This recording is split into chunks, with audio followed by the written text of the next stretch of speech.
Assalamu alaikum урматтуу көрүүчүлөр. Өзүңүздөр көрүп тургандай бүгүн 13 апрель Мамлекеттик банк Айыл банкта Кара Суу базарында, Кара Суу шаарында доллар 84,5, евро 92, рубль 95 тыйын, казак теңгеси көрсөтүлбөптүр.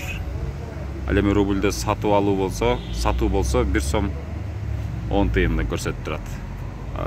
Мына ушундай Айыл банкта. КСБ деген банкта деле ошол эле көрүнүш. Доллар 84, евро 93, рубль 95.